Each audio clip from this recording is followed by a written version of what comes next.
upbeat. Already in the upbeat, but wait until because this is the motive which is repeated by the second and first violins. You build it into this this part, and then turning around, going on to the poco più mosso. Obviously here, this is a part where I would say you have to explore different speeds of the vibrato. The cello should be the most expressive, the quickest vibrato, za di da di da di da di da di, and then take some time again, za da di da di da di da di da di da di, and it's like all of these phrases is created by producing a lot of energy and then releasing the energy. So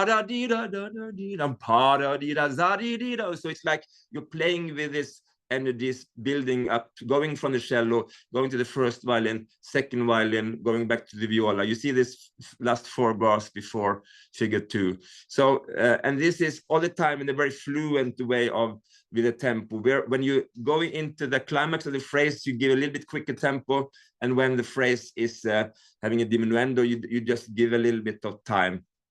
And then starting upbeat to figure 2, it's like a new light when the first violin is building this new phrase, a completely new sound that joined by the tuba under there, and it's like I would say a new line going all the way until the rubato, ritardando in the end of page number 12.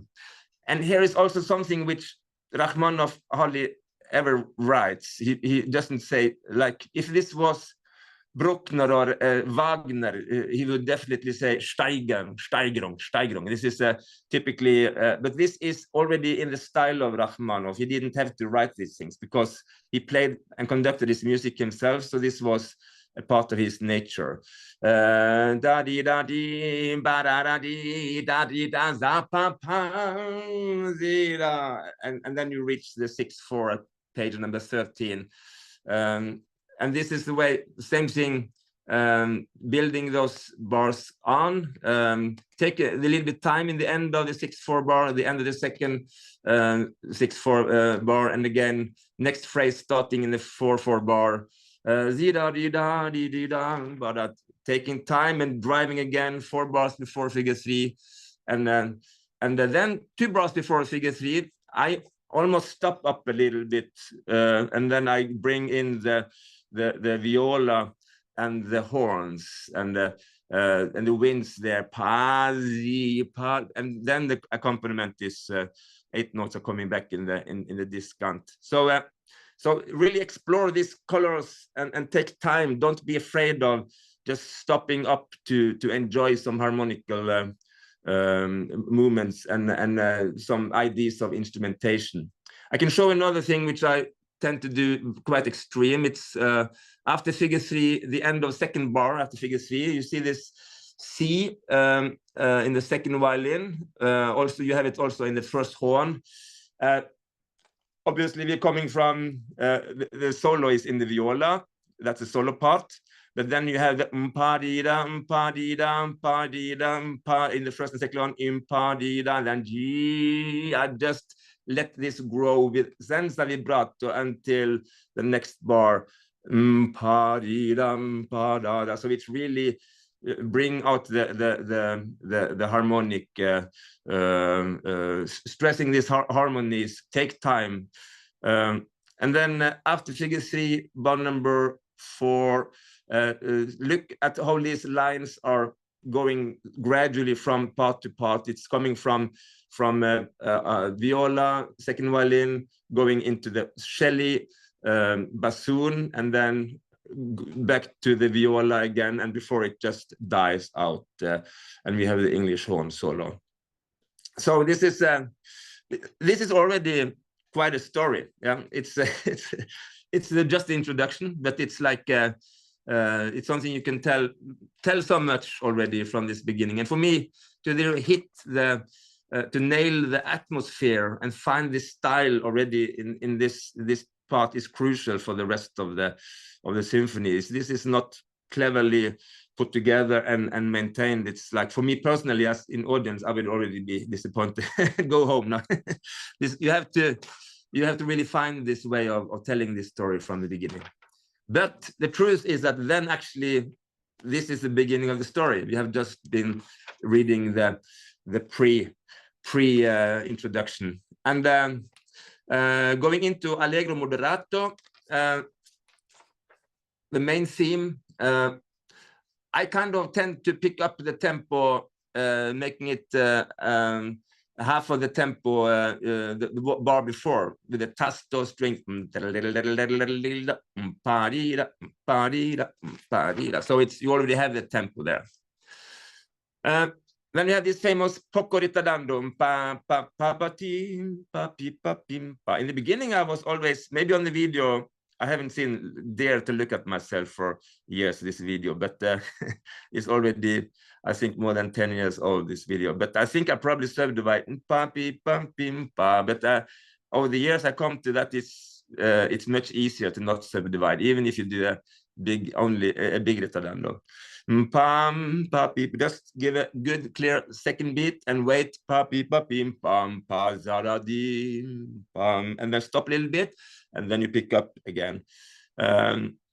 That's much easier. And here again we have this. Let's call it rubato, which is contained in all his music. And then you need tempo, 3 before figure 4.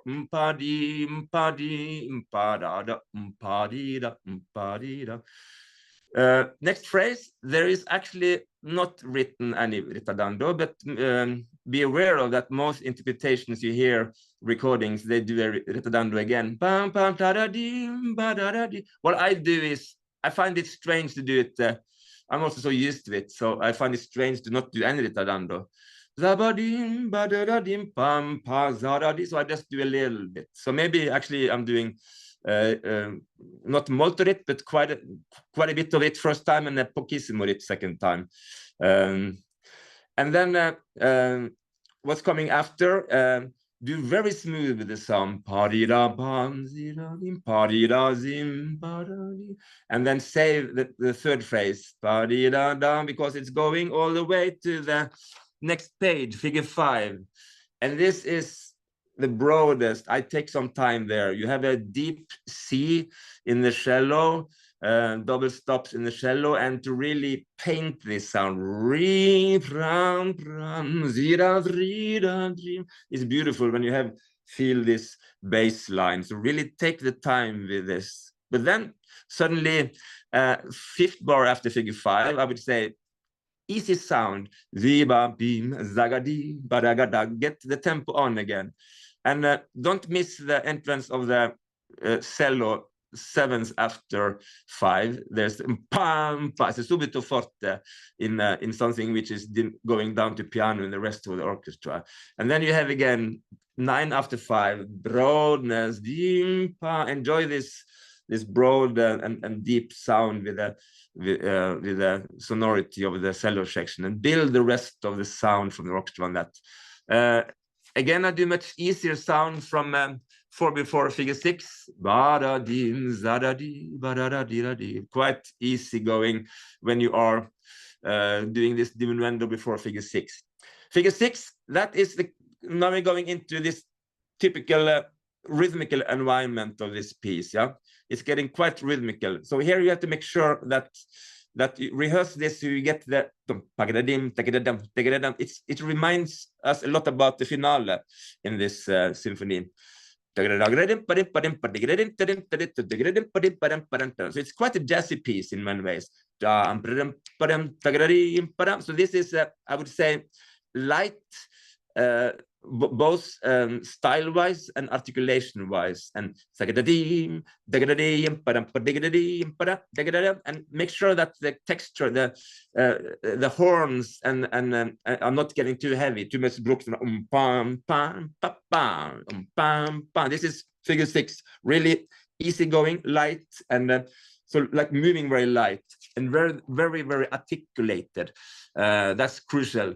And this is going all the way until bum bum bum bum, dying out at figure 7, and then we are going into the beautiful second subject. Dum bum bum ta di da di di dum bum. I was maybe when I was younger, maybe on the video, I don't remember subdividing here. I would not do that if I, depending on your physiology. I have long arms, so so starting subdividing for me over the years I've been found out is not always the best idea. So I just pam ba di da zi da. You're just leading ba da di dum, and then at the same time you have to have a little way of giving the breath to the oboe. So I start da da di dum pam ba dim pam zigga di da dum da da. So work a little bit on this sound here to make them play beautiful together. This section, this second subject section, is not the easiest. The most difficult part of it is after figure 8. Why it is not so easy is because the tradition is this inside rubato, which is so natural in his music. Yeah, if it had all been at ease as with many composers in a second subject, it would be not so difficult. But you know, with Rachmaninoff, you cannot just play di dum pi da da di da da di. You have to tim body zigga-da-dee, da-ga-dee, da-ga. Then it's come body da-ga-da-ga-da-dee, da-ga-da. It's always some inside body dum pee dum da dee dum tee. It's always going a little bit forward, and then at figure 6 body da dee dum body da dee da da da dee body. And this is a tricky part. If you do this rubato, which I think stylistically you should from figure 6, then how to get back at 5th bar. My suggestion is that you do the 4th bar very, very stable. Ein bisschen Kapellmeister muss man da sein, ja?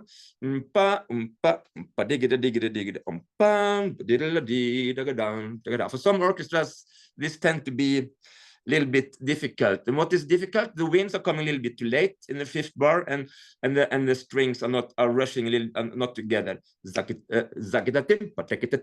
playing too fast.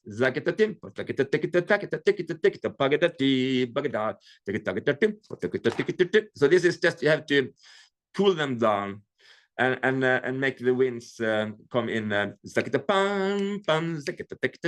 Then it's fine. It's a little bit of a work sometimes with some orchestras. Some orchestras just play it like they have never done anything else. So you have to find out with the band you are in front of. But now I warned you that this could be a little bit challenging if you do rubati. Obviously, if you don't do any rubato, life is much easier. But as we all know, it's also much more boring. So we have to take some chances. That's why we need conductors for this piece, and not putting on a metronome, that we need it to be alive. The next section, development section of this, first time I'm doing it quite in tempo from figure 9. And again, I don't want to go through all the phrases with you here. Just some personal things I do on page 28. I take down the tempo a little bit, the 2 last bars when it's going into minore. I mean, there are so many things you can explore here. What I do is now, I don't know if I did it on the video, a little bit slower, and then I speed up again, just to have some, and then of course I cool down to meno mosso at page 29. Personal thing, before figure 19, I take down the tempo, obviously, it says ritardando, and it's easy because all the syncopation, and especially if you're coming out of rubato, which I tend to do there, I go in 4, 1 before 10. I'm sorry, it is figure 10. Yeah, I said at page 30. Some pam pam pi, and I actually take a lot of time on this tenuto, almost doing a fermata. Then back in 2, and here again explore a little bit with vibrato. For me, this is some kind of religioso thing. I want to hear the cello the most, and I take down the dynamics of all the strings, first, second, and viola, and then I let everybody play tasto, this kind of sound. So you should kind of treat the cello if they were a baritone, which they in a way is, but trying to bring their baritonal voice up to some kind of a flageoletto, falsetto, not flageoletto, like to find this. If they play it with a lighter contact of the bow and also lighter contact with the left finger, then you can get some kind of a, when the sound is more porous, what's that in English, transparent and more vulnerable. It can shimmering sound can be beautiful if you have a good string section. It can be really something to explore. And then before tempo primo at page 31, I do at the softest point I actually do full German. Since he was in Dresden, we had to acknowledge the German sound, full German sound, no tasto anymore. Di da di ba da di din ba di, and then back into in the transition to the recap. I don't, to do a recap or not, it's a big subject. For Brahms symphonies, I tend to always do it. For this piece, it's quite a long introduction. It is quite a long exposition. So personally, I don't do that, and it's a long symphony altogether. So I don't do the recap here. So I go straight into the second ending and continue. So, but tell me afterwards if what you do. I mean, I respect all answers, but that is my personal advice because of that. The frame lines of this symphony is so big. I think one might say if you have another work on the program, it'll determine whether you make the repeat or not. If you have a long concerto or an opening work, and how have you done it each time you've done it? Have you played it by itself, given that it's the length of a Mahler symphony, or have you actually had other pieces on the program? Oh, most times I've done it. It's been part of it's been very traditional at the concerto before the break and some opening things, and then there's a second half piece. Actually, I do remember that this particular concert, which is on YouTube, which you were posting. This was one of these traditional Sunday morning concerts from Vienna. No, sorry, from they have them in Vienna too, but from Concertgebouw. So 11 o'clock in the morning. So that was only Rachmaninoff. But it was part of a program where we played another concert with a full. I think Martin Fröst was joining me on the clarinet the day before. So we did it without. I think I did it without a repeat of the first movement. Obviously, this is possible to check on the video, but anyway, the last 2 years I've been always doing it since I repeat, because of the dimensions of the piece, quite simply. So let's go on to the development section.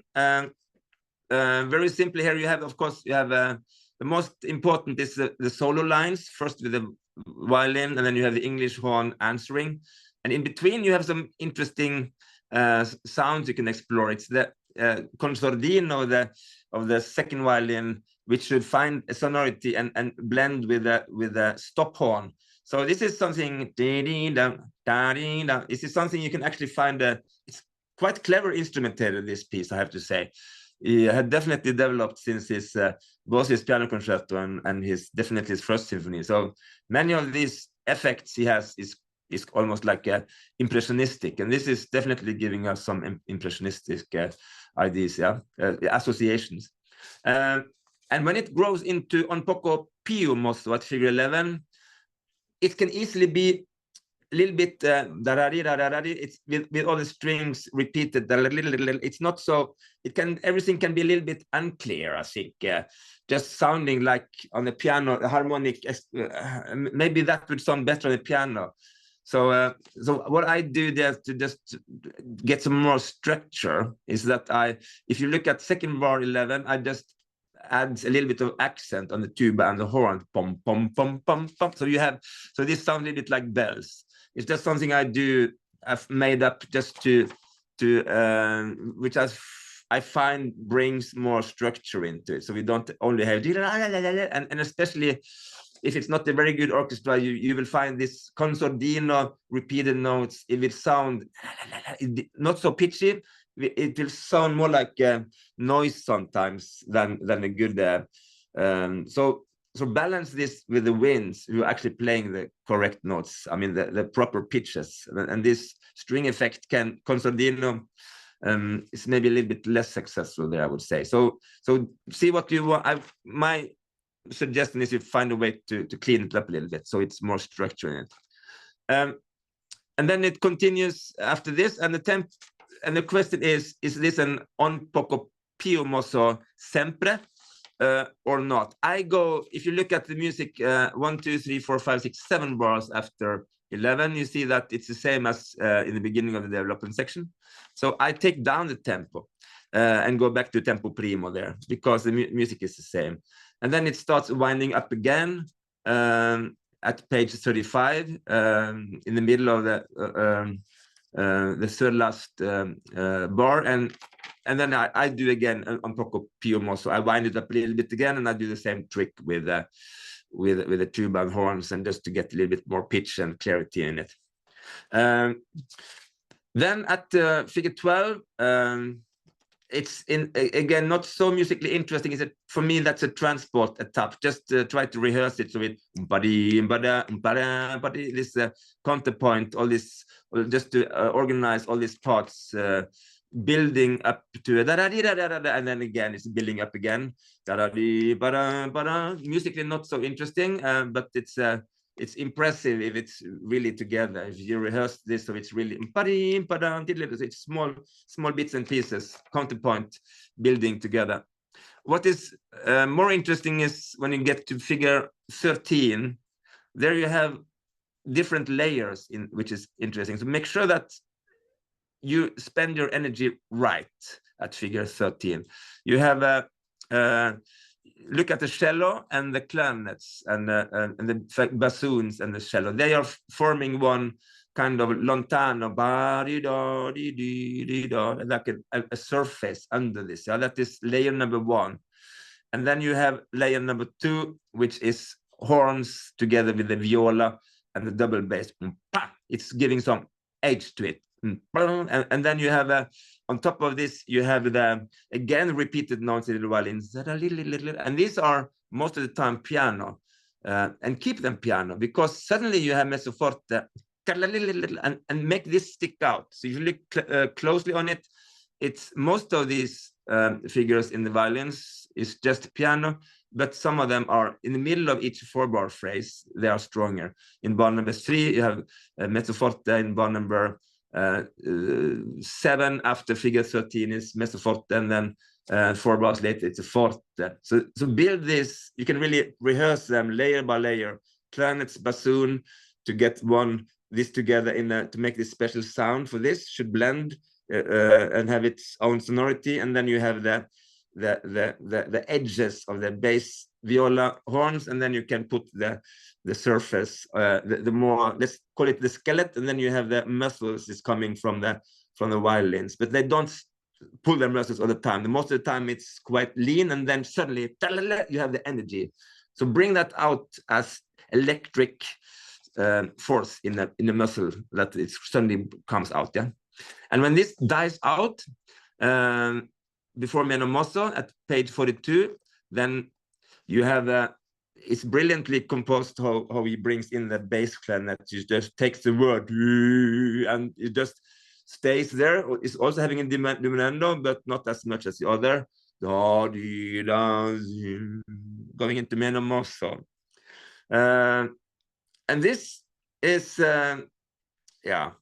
this is not the easiest part. You just make sure here you should to find. Normally I just do this in tune now.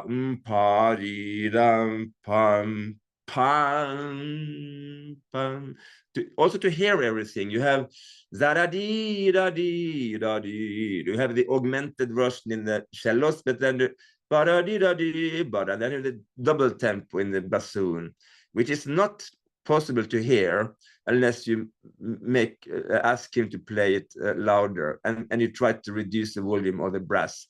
I would suggest to take down the brass a little bit there, and then you can start the diminuendo of the cellos already on the bar line, and then then you can hear the bring out the bassoon on top of this. Then you can hear everything. But this has to be rehearsed to get all these things together, to carry this huge brass chords.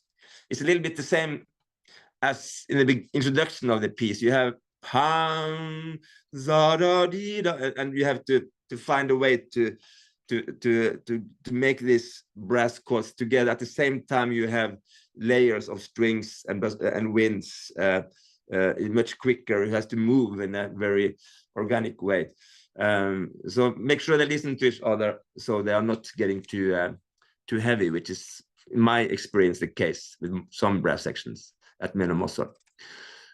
Very often in this piece, we will see it now very soon in the end of this first movement. If the brass is playing one thing is too loud, but that is obvious when it's too loud. You have to make them play softer, but it's also the way they're playing. If they're playing too much Brucknerian, just huge sounds, very often Rachmaninoff asks for more clear, more parlando style in the brass. It should be spoken. It should be, you should talk. The phrase, the sound has to be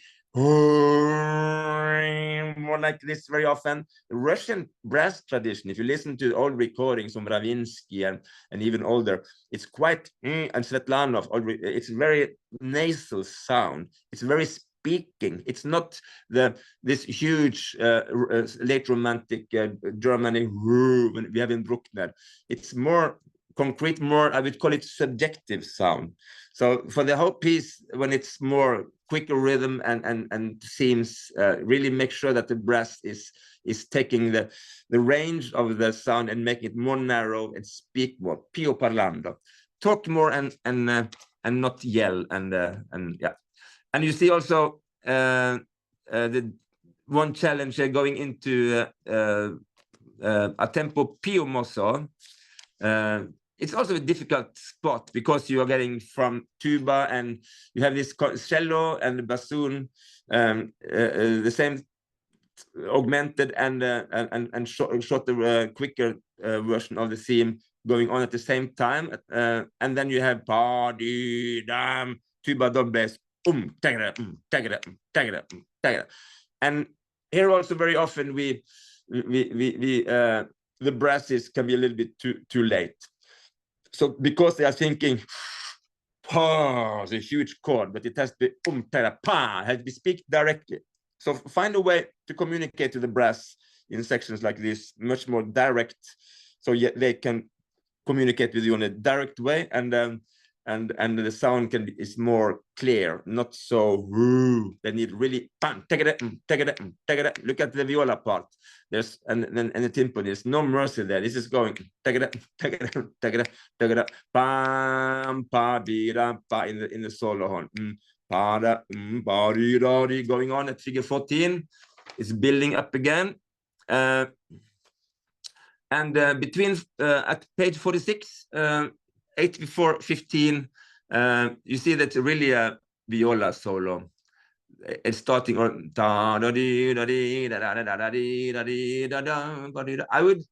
I would say try to find a way of making the winds and the cello blend there. So you have clarinets. So try to make the bassoons play more in the direction of a clarinet than opposite. So it's not the reed sound is not too much core in it. So it's getting a little bit more flat in sound, more transparent in sound. And then you can have the cellos playing transparent, and then it's transparent, and then you can have then the violas will be heard effortlessly. And this is going on until 15. Again, I would say a little bit of ritardando before 15, and these rubati, which pa di da di da di da ba di da da da. 4 bars, take a little bit time. Da di da di da di da da da di. That's 4 bars, and you move on and you move on, and you take a little bit time each fourth phrase. It sounds like a cliche, and it's, when I tell you like this, it sounds like the rubato is so predictable, boring. But once you're in it, I promise you, you will feel that way. It's not so many other ways of getting around it. But the main line is not the first violin; it's still the viola.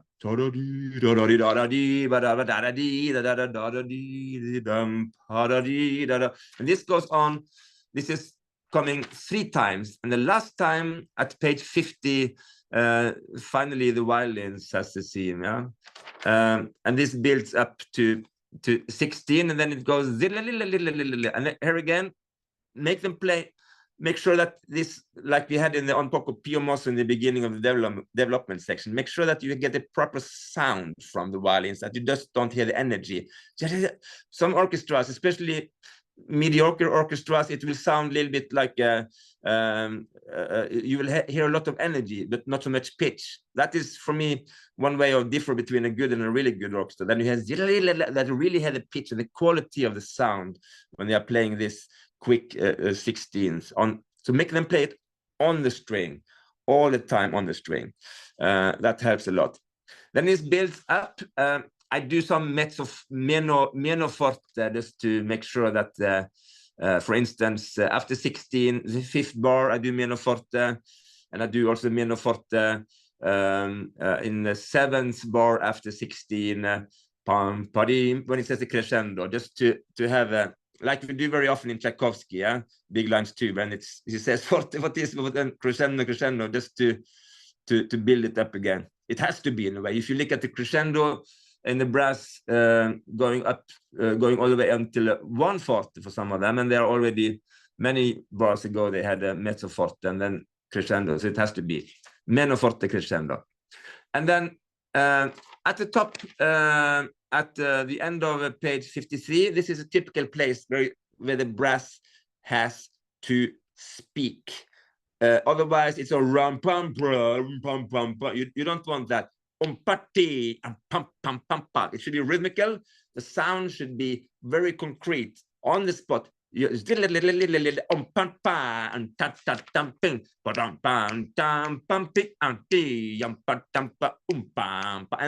violins quasi on, and the triplets, so it's never going back to spiccato. Keep it contact with the string. Really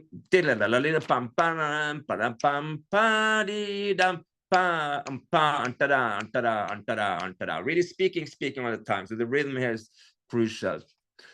At figure 17, it's composed chaos.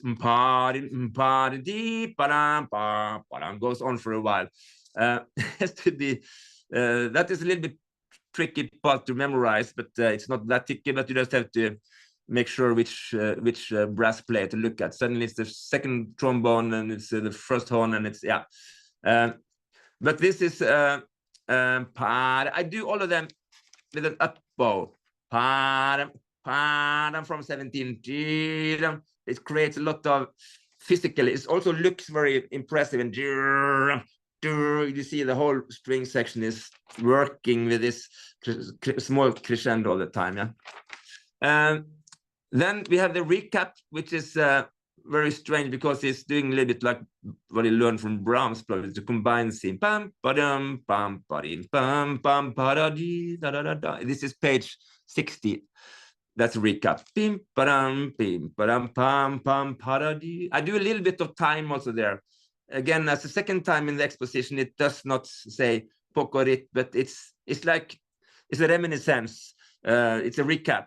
You just wanted to remind about the beginning, yeah? So you can do a little bit of rubato there in the 4th bar at page 60. And the same thing in the beginning of page 61. And then I increase the tempo a little bit, and I move it up to figure, is it 18 we're coming to now? And then again, dynamic is dropping, and here we are back to the structure of the fourth movement. So look at the bass line. It has it's the triplets in the contrabass, cello, double bass cello, and then pum pum pum pum pum. Very short, make it really dry in the trombones, tuba. So you have so it should be a percussive effect.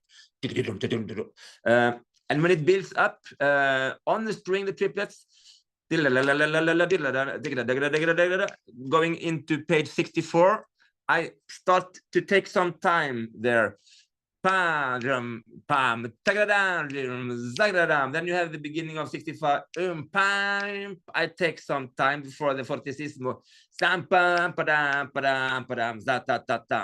What I suggest there for the strings, if you do it, takes so much time as I do really present the two last bars of 64 and the real ritardando beginning of 65. I would say for the strings, play it. If you do that, my advice is do misurato with the strings all the way until the first bar of page 65. Then let them play tremolando, and then you're back to misurato on the fortissimo. Again. But you don't, obviously you don't have to do it. Rachmaninoff doesn't write anything, so you could do it much straighter than I do. But it's kind of a tradition, and it also in the body of the harmonies, you feel that it needs some time there in a way. When it starts calming down, literally says poco poco calando at figure 19. Be aware of one thing which is a little bit difficult again, especially with not brilliant orchestras. The quality of the sound in the strings when they do for pages after page, you don't really hear the pitch so well anymore.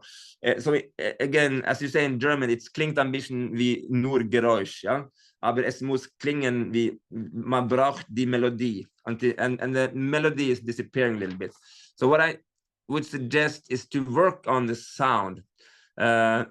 So you can hear, if you look at page 68, 69, this continues and continues.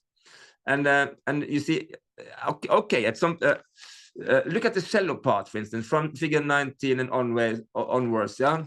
I would party down, fifth bar after 19, beginning of page 68, really get this pitch. We need something to, you see, he puts even a tenuto line under the beginning. He wants it to be heard, and da-dee, da-ba-dee, da pitchy.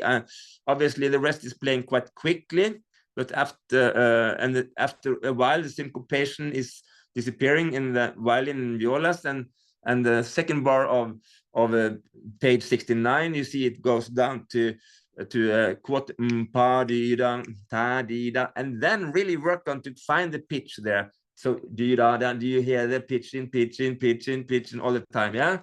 Why?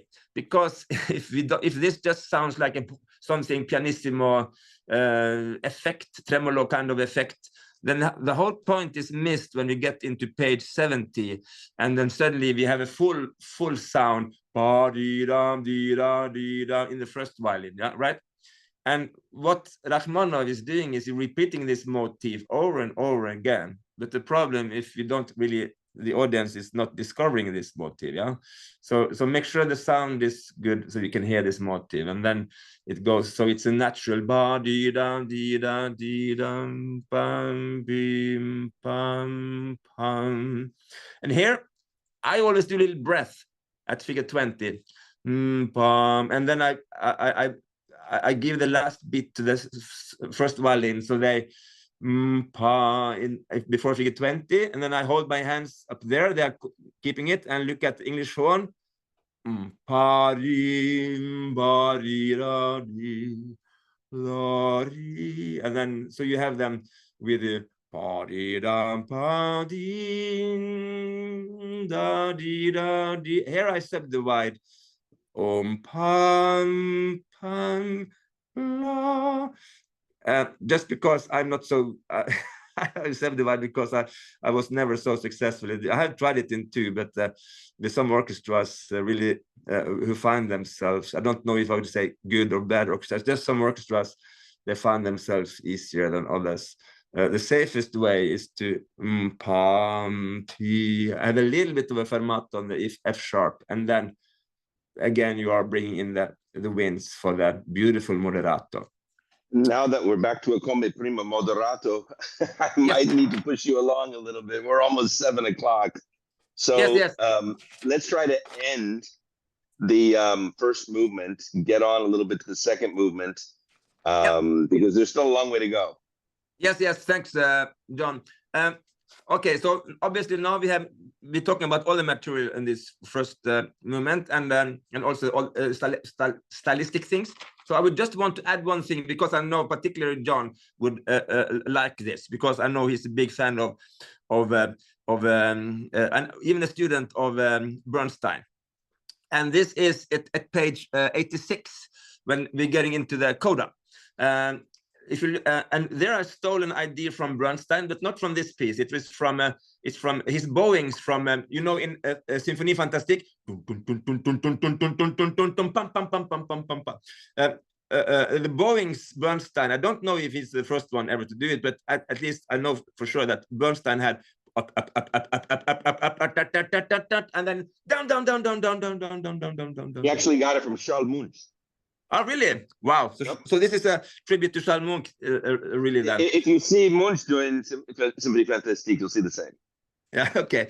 So here, so interesting. So this is, so what I do here from the last bar at page 86, you see, obviously, it's going crescendo, diminuendo, and then you have crescendo, and then you have mezzo forte and accent. So all the bars which have crescendo, I do all the bows up, and then next bar, down. So you start up, down, and then you have the second bar at 87, up, but then down, up, down, because you have accents, and then down, and then next bar you continue up, down, up, down. So this is the system. Every time you have an accent down, have a crescendo up, diminuendo down.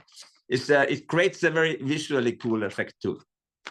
And the end, nothing special about the end. It's very much about, if you look at page 92, etc., what I talked about, to have the brass come in early and pam, pam, pam, and speak tan, and not play Brucknerian or heroic huge lines. It has to be really concrete talking brass. The second movement, it's repeating itself all the time, so we can do very quickly about that. Then you have to just make up a decision if you want to follow the articulation tradition for this movement or not. I mean, normally this movement is played extremely secco, because in Rachmaninoff, if you play it really dry, you get rid of a lot of sound, obviously, and you can just get it. It's more clear, everything. Personally, I like it. So I actually start on the up bow there. Which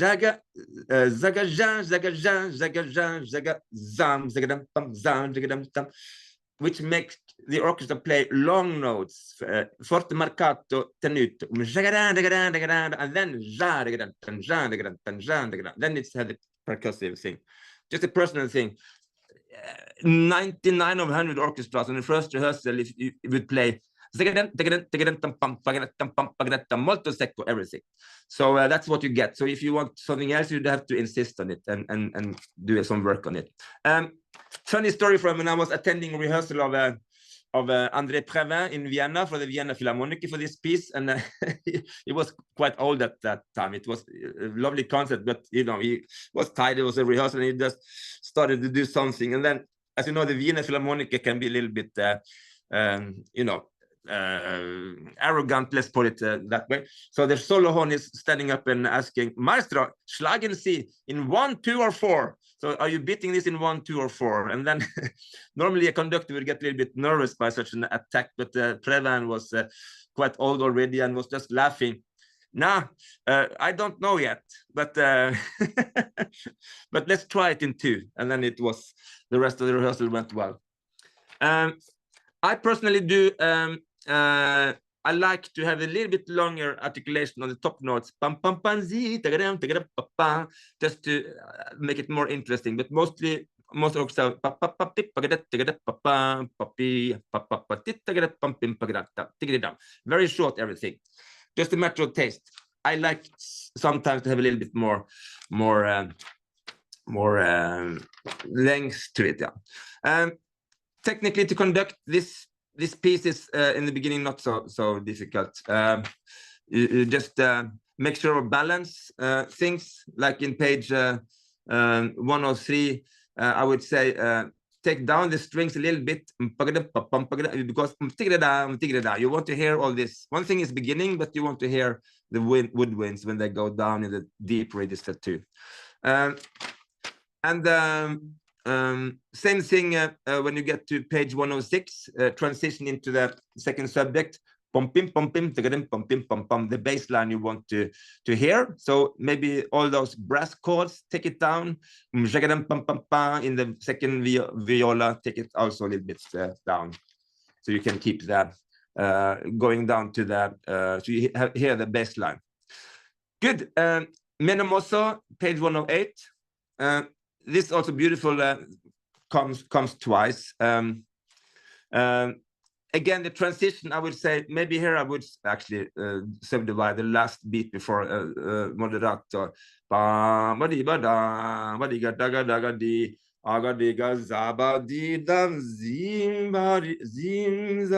You just give the 3 and 4, the 3/4 going into the next tempo. That's the most organic way of doing it. This is so much fun to conduct. What I would suggest here is beautiful. Just make sure that you get rid of false accents, and you can actually combine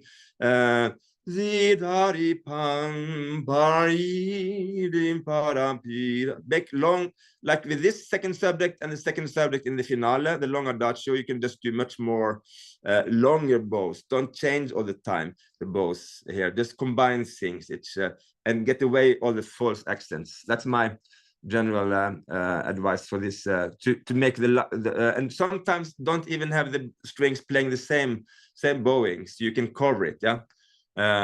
It's much easier than that way to get a really legato ongoing structure. Then you have con moto at 112, page 112. I subdivide just the little bit and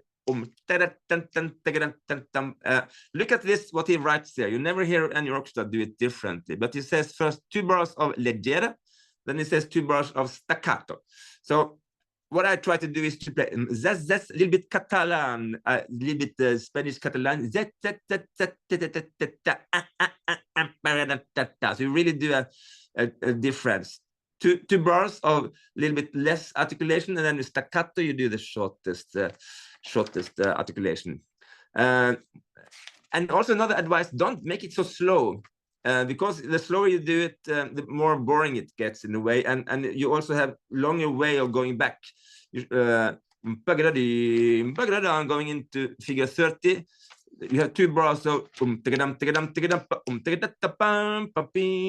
you are back in tempo already. So don't make the con moto very slow. It's easier to get back if not. Then obviously you have the and this is going in tempo all the way and dying out, and then you have the big fugue. I build this a little bit like 2 bars forte and then 2 bars crescendo back again. So you make some development to this. Otherwise, it can be quite static. It's something about these Russian composers, also Tchaikovsky, when they're doing fugues, they can get a little bit too static. They're suddenly trying to become German composers. But it works quite well for Rachmaninoff, I would say. Better than Tchaikovsky in his first symphony, if you have done that. His fugue in the finale there is not so successful, but his melodies, of course, are already amazing.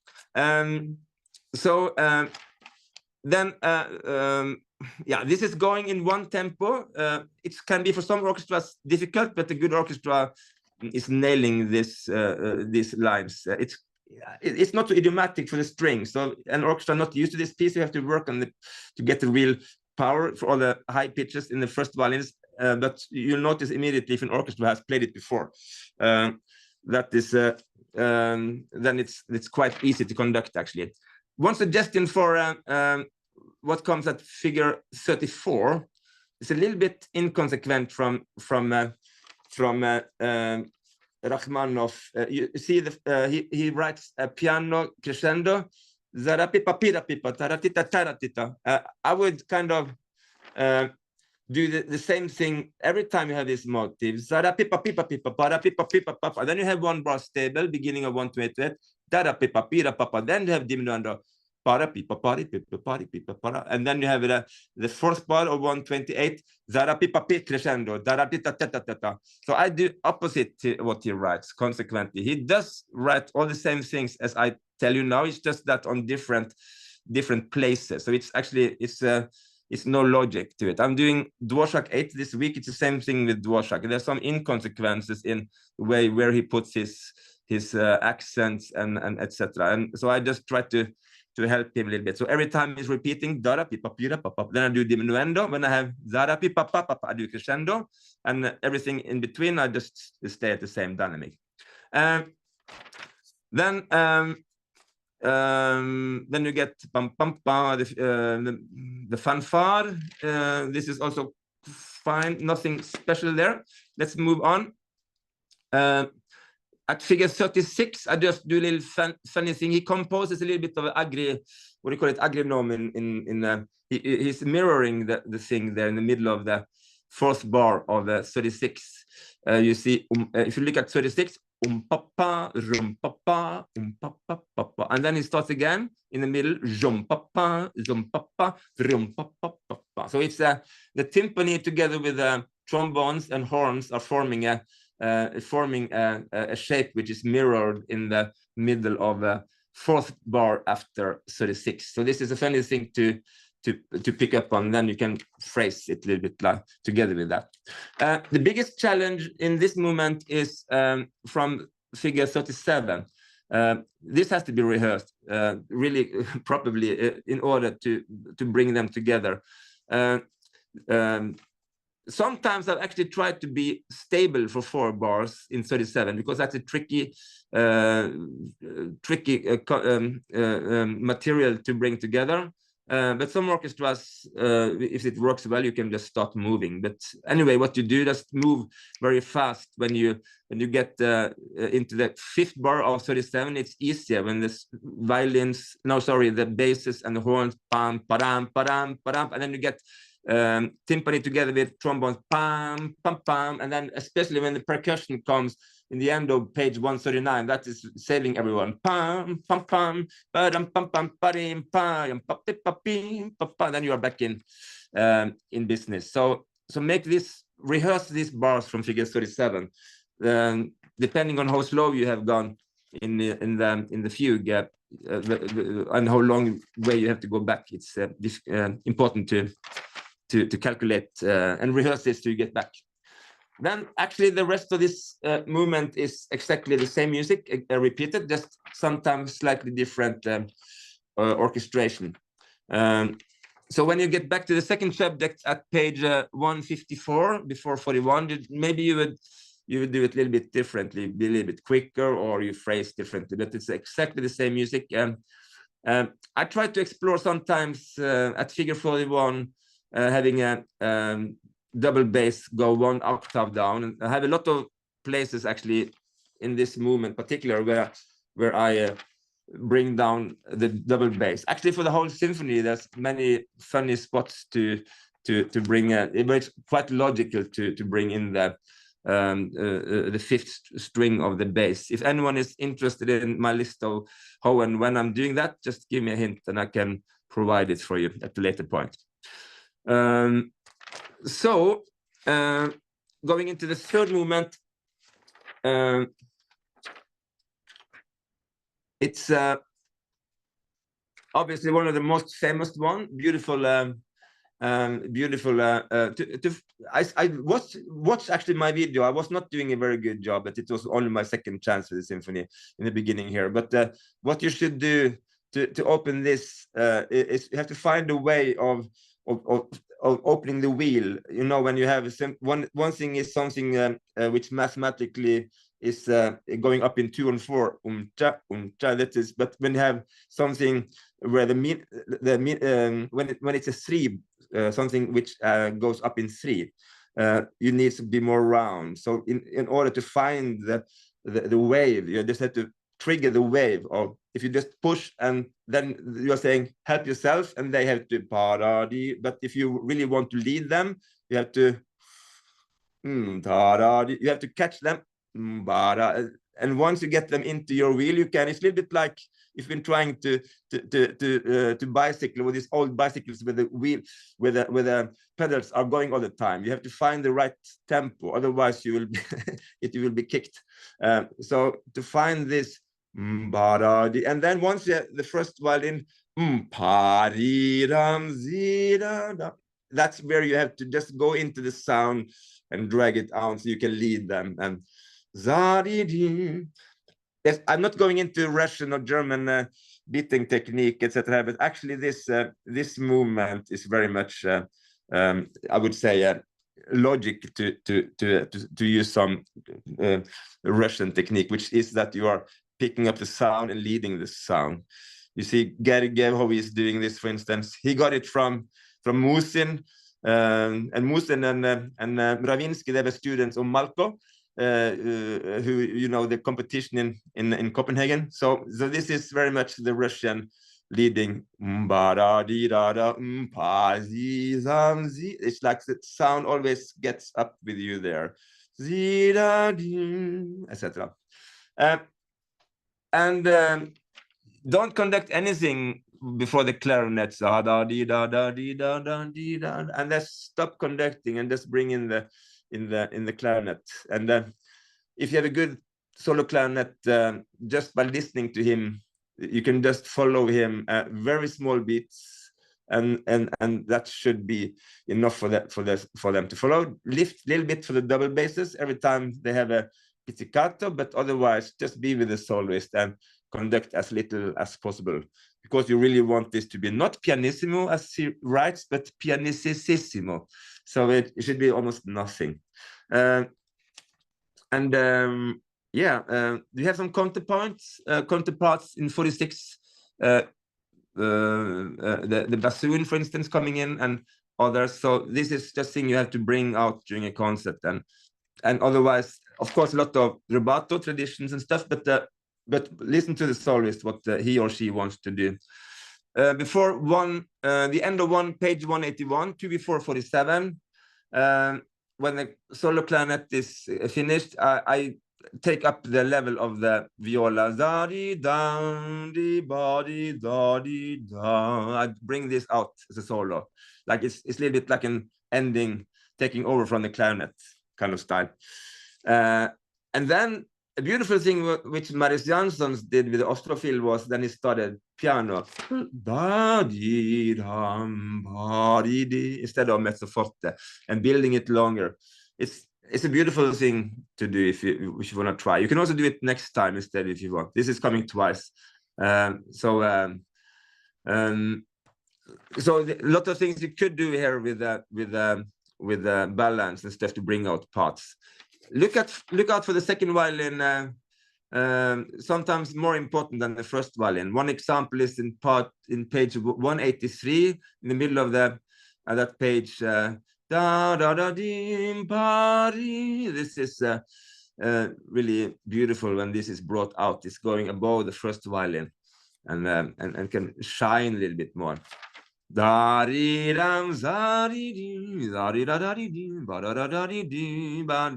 then you have the brass. Carefully here before più mosso. Pam, to bring them in. You need to get the brass 1 pam paradida paradi. So I do it on the third beat, one beat before it says poco più mosso. So you pick up the violins, the pagadiga zagadi. So you get them moving, and then you get the brass to come early, a little bit earlier compared to this tempo they started in, and the upbeat to più mosso. And then what's coming from più mosso, careful with that all instruments in the strings are leading to each other from the winds also. So look at, for instance, the viola at the third bar after più mosso in the end of 185, that this is da da di da da, long note leading back to the second violin. Da di da di. It's directly starting the line on the second violin. So this is just, it should sound like one line, which is very often the case with Rachmaninoff playing on the piano. He was just taking all the notes he composed on the piano and spreading it out in the orchestra. So we have to be aware of this, that all these parts are playing together. It's really, and this is repeating itself again at page 187, going down to the F. This is probably why he did not start this line with the second violin on the first note, because the next sequence here at 187 they could not start because it's one note lower than the G string. So here you can see how his logic of the instrumentation is making an impact of how he composes. Yeah. And then again, they make this spiel here. I would say it's important to look at the second violin at in 187, tempo primo. It doesn't say much in the first violin, but I would do the same. So this is like a mixer pult going back and forth with dynamics, just like the second violin. So it's first violin is joining each other back and forth. And then I personally do at 189 really broad, a lot of double bass, I take it down the tempo again, and then I pick up the tempo again, which is the case when it comes the first time. It's after the ritardando. And then I slow down again 2 bars before figure 50, just to make it this broad. It's beautiful when you get the bass line really to carry the whole sound of the rest of the orchestra. And then 50, that is the beginning of the most beautiful climax of the whole symphony. And it's a long, long way to go. It starts at figure 50, and the climax is not until the end of page 197. So this is, here you have to calculate a phrase 7 pages, yeah? And you have to know exactly what to do from this very beginning. I would say less vibrato, quite slow. And then you're building, then you take down the tempo a little bit, and then you build again when you go at 192. And to make a long story short, every phrase is kind of 2 plus 2, which means you take a little bit time after two bars, but even more time after 4 bars. And when you get to the last bar of page 193, that is the most open sign. I build it quite fast up to the bar before, and then I stop, and then pang. This is where I talked about harmonically stable. We are here in harmonically stable, last bar of 193, and really slow vibrato. Careful that you don't get the false accent on.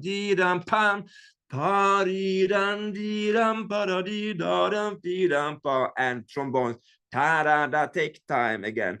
And this is repeating itself before 51, the same music, 2 more bars. And then the fun starts at 51.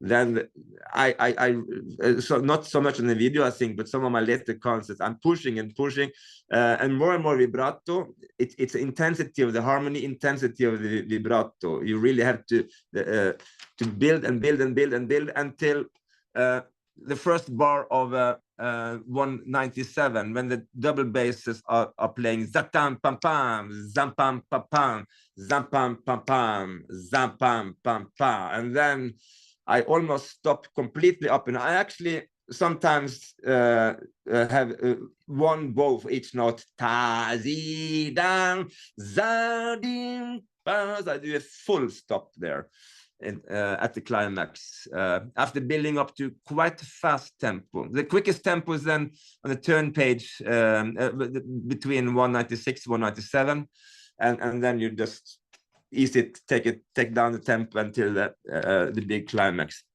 But then, of course, if you do that slow, then on 198 you have to pick it up a little bit, and that is sometimes difficult. So that's typically me. I make problems for myself. But then you have to find a way to pick up the tempo a little bit on the next page, and then make it. It should sound like a little bit like trivial. You just want it to sound. It's just like something that, like the material is dissolving, like a last breath, yeah. Before figure 52, in the end of page 199. Beautiful, beautiful place, really. I mean, this movement is just amazing. Then time is running, so I don't want to go more in details of this movement. You have some solos coming up here, and obviously you have the big first violin solo starting figure 53, where they're repeating the music of the clarinet. So this, of course, where you have to shape it your own way. Here also, I would suggest that you cut some of the bowings and make them fill in and the bars. I make my own material for this symphony because it's so easy. If you get the wrong material, if the orchestra has too many ups and downs, then you will be struggling with so many false accents that you lose time. So make sure that you either have your own material or look at the material you're working on before, so you can show that they have makes more sense what they got. Yeah, it's a long things. Yeah, it's difficult. You have to really take care of balance before 56. That is one typical place where it's really strong. This is on page 211, 210 and 11. So I would say transparent violins, because what you want to bring out is a horn and the clarinet and the viola. And then what's also difficult, 56. It's mezzo forte in the first in the strings. It's too much. Maximum piano. You want to hear the second flute and the second oboe. And so beautiful when this is coming through the orchestra. Yeah. So make sure that this is really that the strings are softer, so the winds are heard. 57. This is Debussy directly. Page 213. It's really the horn harmonization there, and the listen to the tasto just before 57. The viola and cello and the harmonies is completely impressionist.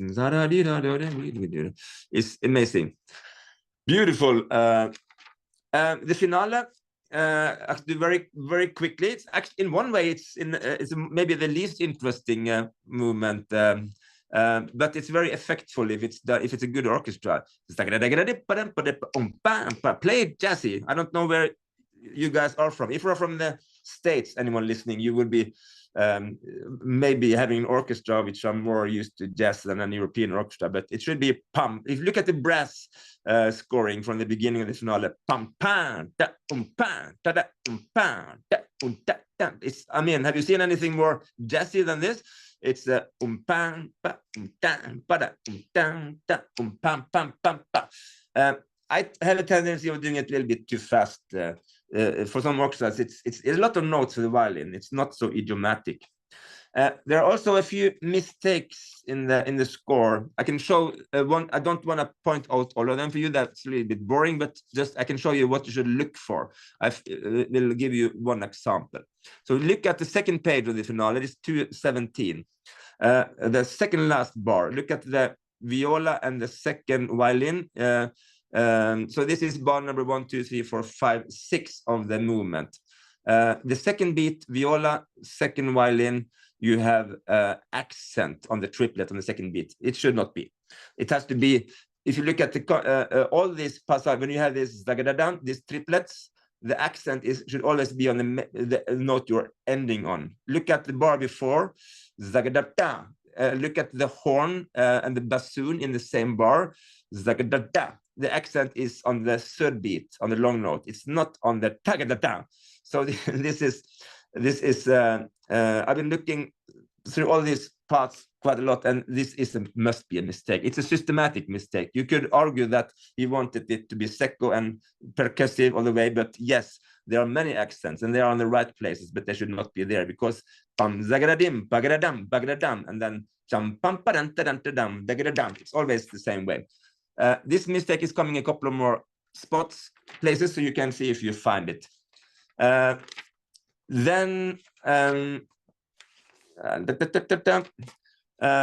yeah, I don't know what you said, John. I don't have so much time left, do I? Eivind, this is up to you, buddy. I mean, speaking of jazz, I've never heard so much scat singing for a analysis. It's great. I think everybody's loving it all. But hey, everybody's still online. I think everybody's mesmerized by what you're doing. So go for it. If there's going to be some questions, I'll let you know. For the most part, if people start leaving, they'll leave. But they can always refer back to the video. Yeah. Okay. I try to do it quick, and nevertheless, even though I'm very happy that if people are still online and not falling asleep, of course. But I love this, and the danger is I've done this symphony so many times that you know how it is. The more you do a piece, the more you get into things. So I could go on forever, and but let me try to be efficient. Let's jump a little bit because things are coming back. So let's go to the next session. This is very rhythmical. This is this is the least idiomatic of these movements. This is really piano music. And it's awkward for the orchestra. So unless you have a very good orchestra, this might take some time to work out. Yeah, really. At page 242, then we're going to the next session. It says con moto, which is in a way you're already quite fast, but and then I actually slow down a little bit, which is also the tradition. The third bar after con moto, page 243.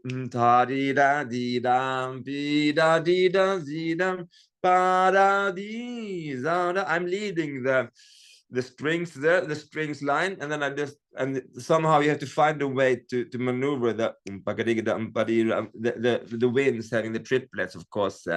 So I'm trying to not be too free there. Then I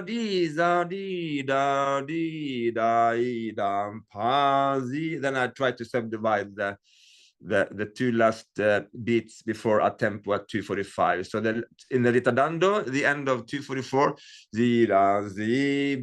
and then we have this huge theme, which is coming many times in this symphony, and it has to be quite quick. Playing it for the first time and only once, it's beautiful, but come on, you're playing it so many times. So every time you do it, it should be a little bit faster. So it's more efficient to it's kind of an impatient accompaniment. Keep the tempo.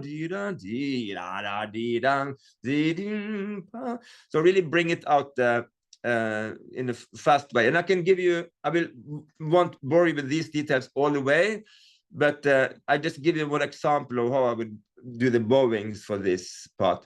If you see from the beginning at the second subject, that's 245, pam ta dam, and then I would not do that's fine. Upbeat, separati, pa da. And then I would just do a legato, ta da. I would not do pam pa, because then you get the same thing. Yeah, ti ta dam pa, but pa pa di pa da. And then I would just say bow, the pa da di dum, and then you could do Zadi party, and then you continue down party. So you see how I'm trying to make it more legato, combining notes. I don't do all the, I don't change the bow every time he suggests, yeah, because it makes it really very busy, and you will work a lot to get rid of the false accents, as I call it. So that's so really look at that. It could be done this way all the time. Da dee dum pee dum pa dee da da pa da dee bum dee dum pa dee pa. It's going, if you do it quite fast, you can do almost one bar each time on one bow. So it's to make it more smooth. The thing is with this, it's going quite steady. Little bit rubato, of course, all the time. This is I find a more noble sound at page 249. And then the second and cello is answering, and then there's more intensity. It's a harmonic. This is 65, and then page 251, second and cello. So it's like, it's this question answering from the groups all the time. But then the important change is coming, the three last bars of 251. Suddenly, this is suddenly some kind of resignation in the phrase. Yeah? I do this on the A string, first violin, different in the beginning, different sound, and then and obviously it slows down even more. At 66 I do it I take it completely down, very slow. I just like it to almost die out. So do tasto quasi non vibrato at 66, really slow, really even softer than piano, and then it starts building again. And I do a little bit of a trick in the 8th bar after 66, which is on the middle of page 253. Because obviously the crescendo, I build back the tempo. Then I take a little bit time again, and instead of doing a diminuendo in the brass, I make them play a little bit more pesant on the two last notes. You get and then that is like you have a last statement, wait, and then then you're again back in tempo. And just a blunt example, 2 bars before 67 is one of those passages where I bring in the 5th string of the double bass. Oh, those 2 bars.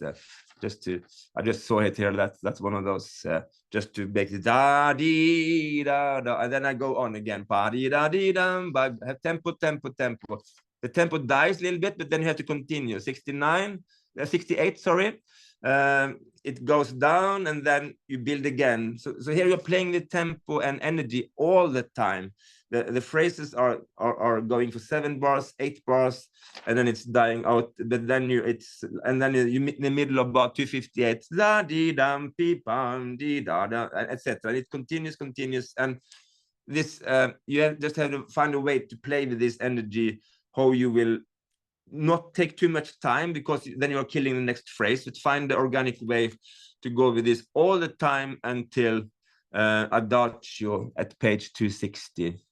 And here I take a big ritardando, be pom pom, and here slow tremolando in the strings.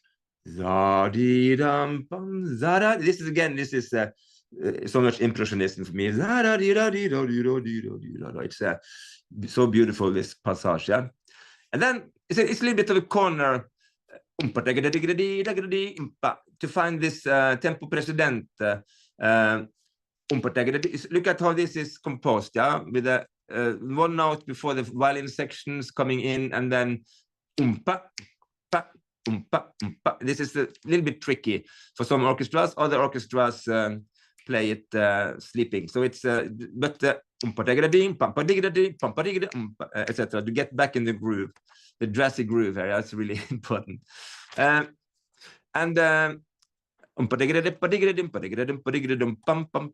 it's not so interesting. It's it's one place here. Be aware of page 264, 265.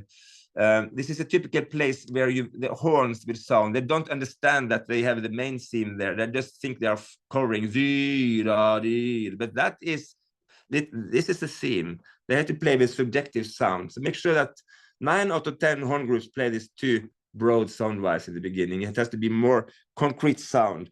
Focus the sound so they speak more. So it does not sound like ooh, da, da, da, da, da. More nasal sound. And this is, and just to keep the rhythm, all the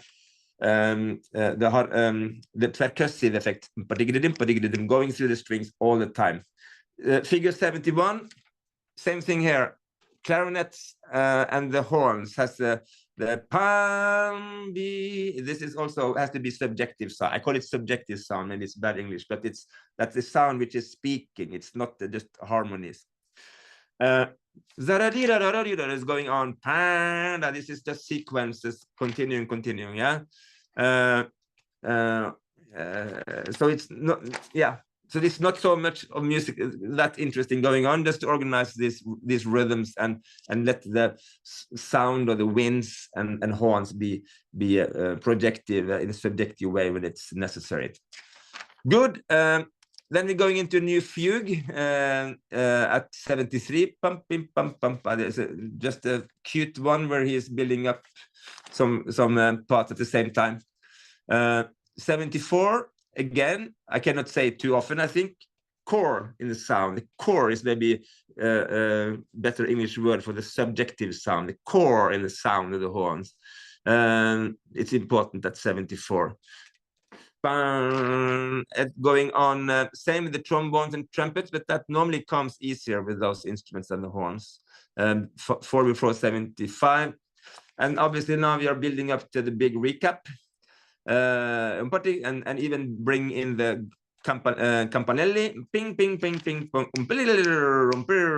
Make sure that you have the contact with rehearse this with the bass line, and the bells, timpani, and the bass line, pam, pam, pam, pam, that you get all the syncopation, pam, pam, pam. So work the bass line here first, and then you can add the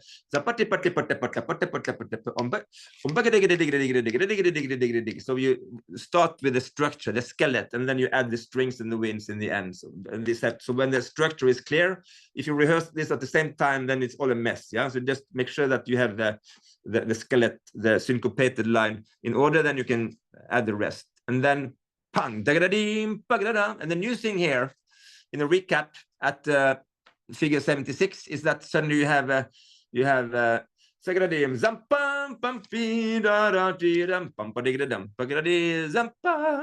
actually, I was told by a Russian that I had a Russian guest teacher that this in St. Petersburg, they're really celebrating this new line.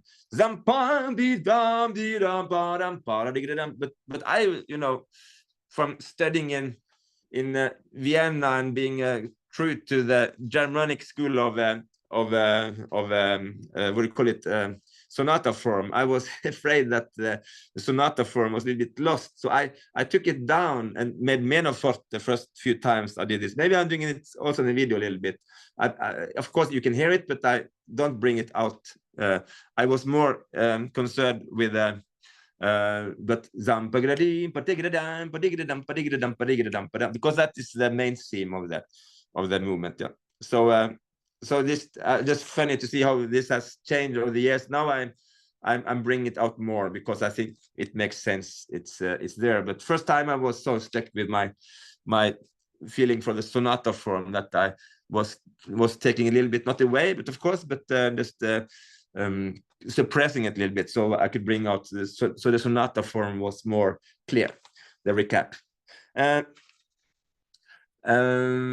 At page 282, as in the beginning, I didn't mention it first time, but I try to actually expand the tempo a little bit, so make the second violin sing, and then the two next bars the same thing with the first violin. and really parladi ta parladi padam pada. So it's just in order to bring out this line. Otherwise, the music, except for the big line in the discount violin, everything is the same. When it gets down to the 79, it's a little bit different than the first time. This is the epilogue. Pam, pam, pam, pam, pim, pam, pam, pam, pim, party. That's the personal thing from my side. I 1, 2, 3, 4, fifth bar after 79. I do the second beat a little bit longer. So because if you look at the solo trumpet, then parla-dim, pam pam pam pim parla-di. So I make the rest of the brass play the pam pim pam pam pam pim pam pi, because then it blends with articulation of the solo trumpet. At figure 80, I do this in the exposition too. I'm doing a little bit funny thing that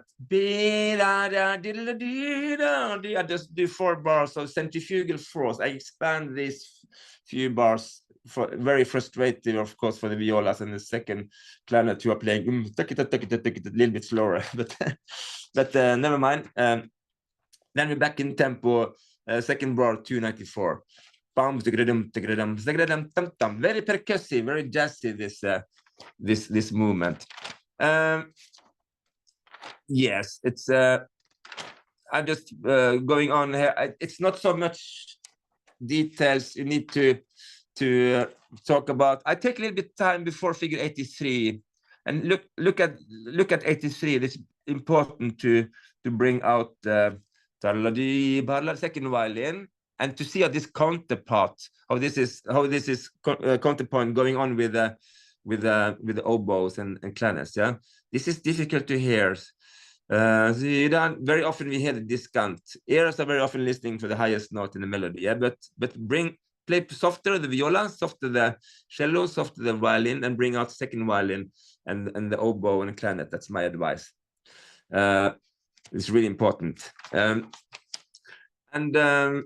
Yes, the end of page 35.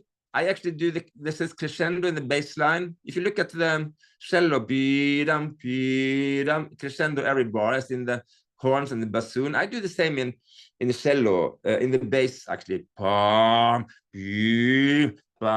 let them grow every bar. It's a fun effect. It's like this breathing underneath, yeah. And then non ritardando before 85 is and then we are on with the last part, 85. Articulation in the timpani, hard sticks, etc. And then it builds, then trombones first, then the horns, and then you have the trumpets. So it adds on layers from layers. And suddenly you have full band almost 9 after 84, page 314. And I do a little bit of ritardando actually going into 87. And then it's the last time we're getting pa-di-dam, pa-di, pa-di-dam, pa. And here I would suggest I do very fast. Just take and then I go again fast. So those 2 bars after 87, 1, 2, 3, 4, 5, 6th and 7th bar after 87, I take the double bass 1 octave down, and I do a little bit slower. We look at the trumpets and the winds. Tempo again, tempo,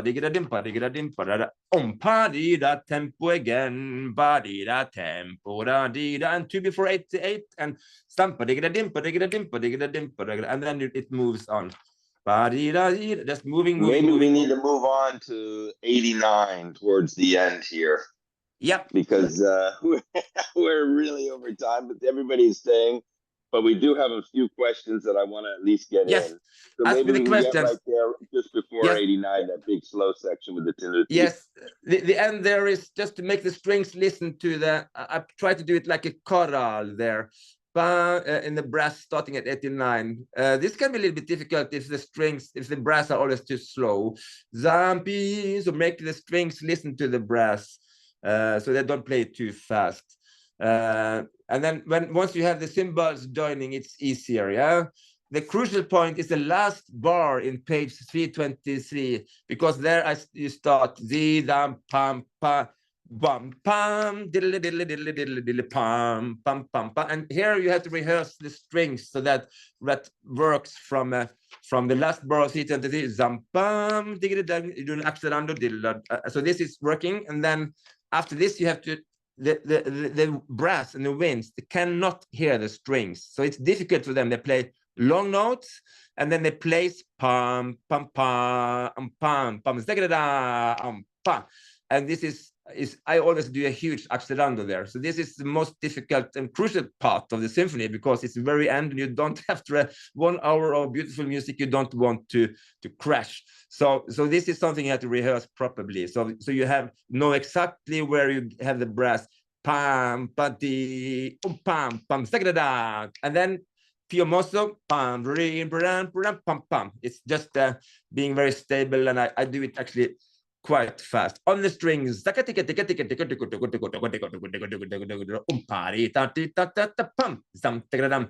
ritardando, straight out.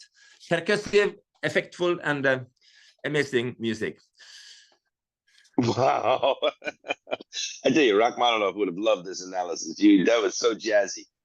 Eivind, as always, you never cease to amaze me. That was fantastic. I could hear everything in the symphony that you were sharing with us. And as somebody who's conducted it many times, you've just given me a lot of insight and ways to get something new out of the piece. So I thank you for that. I know everybody else who has stayed online feels the same way. We do have some questions. I'm going to give them to you very quickly. Try to give a quick answer. Yeah, I'll do a quick answer. The first of which is that you had mentioned that the third movement, the opening, that is a little bit complicated. But when the clarinet comes in, one of the questions is that they've seen many orchestras have struggled to accompany the clarinet. How do you approach that? Do you just let the clarinet play free and you accompany with the strings? Do you guide the clarinet? What's your advice for that? No, it's a quick answer to that is I try to just before the clarinet starts to play, I almost stop conducting impara. So then the strings are getting a little bit insecure, and they almost stop playing, and then you bring in the clarinet, and then I just try to move very, very small movements, and it might be that the first rehearsal it does not work, but in the end the strings will understand that they have to continue moving very slowly with the triplets and very softly with the triplets, and then I actually do show the pizzicato poem to the so that's not vague, so they know where to play, and then I show the more of an accompanimento than it is really leading the clarinet. Next question. You talked about Russian style in certain places, and especially in this third movement. What is Russian style in your words? I mean, I know from my own studying with Musin in St. Petersburg and watching a lot of that string playing, it's a lot of staying close to the string in the fast parts, lifting the bow only minimally unless it's demanded, and putting weight on the index finger of the bow to get a little bit more pressure on the string, a lot of wide vibrato. What is your take on Russian sound for this? The Russian string sound? Yeah. Yeah, I say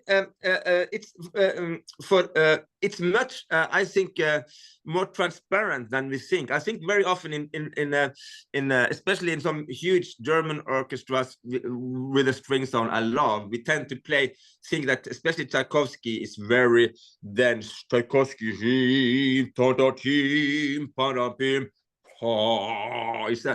I think, and this I've been discussing with a good friend of mine, the former concertmaster of the Berlin Phil.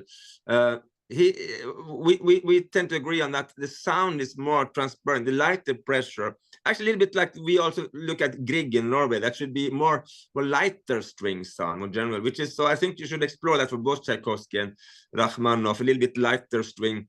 But that does not mean that you sometimes should go deep into the string and you have this full-bodied late romantic sound. But I think just as a very blunt general saying, I would say that we tend to play it too full, deep, and dense. It could be much less pressure on the string, I would say. Great. And another question just related to your own repertoire and work. One of the conductors was noticing that you're doing Totenstadt later in your season. And what's your advice working with contemporary composers or contemporary works, not necessarily just contemporary composers? I mean, he's not alive, but for contemporary works, how do you approach an opera or contemporary piece for the orchestra versus traditional repertoire like Rachmaninoff or Tchaikovsky?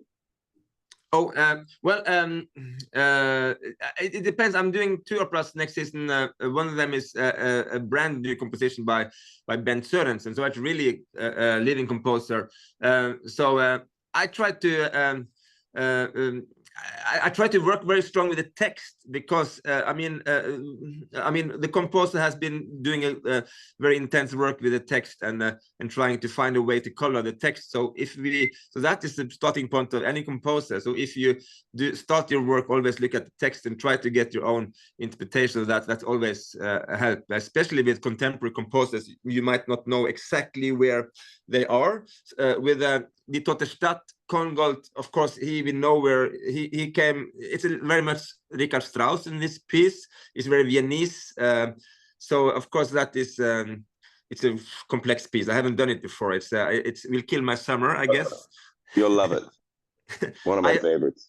It's a fantastic piece, and I'm looking so much forward to it. But for this kind of pieces, now studying as we speak for the first time, I just try to spend so much time with the score as possible. I sing the parts. I listen to look at the text, and I try to learn and understand as much of the text as possible. Luckily, I understand German, so of course more difficult when I'm doing Dvorak or Tchaikovsky operas, but enjoying the language which I master in a way. And it's yeah, to spend some time with the text and see how the composer is trying to paint the text. That is good advice, starting tip. Wonderful. Eivind, I can't thank you enough, buddy. I mean, 30 years we've been friends. That's really that's really something we can celebrate. Happy anniversary, my friend. Next year. Yeah, cool. So we'll have much more to talk about. I can't thank you enough for giving us this marathon of Rachmaninoff. I know everybody's itching to get on the podium and learn this piece, and I may just have to do it for a masterclass in the future, just to get people to come and do all the things that Eivind told us to do. I love a lot of the bowing ideas that you've given us as well. Eivind, thank you. Say hi to the family. Everybody else, I just want to remind you, speaking of opera, Gabriel Feltz, music director of Theater Kiel and Dortmund and Belgrade Philharmonic, will be discussing Mahler's tragic Symphony on June 26th. Give yourself 90 minutes for that one, too. Eivind, love you, buddy. Thank you so much, everybody, colleagues, Video friends. will be on the CMO website and on YouTube. Ciao. Bye-bye.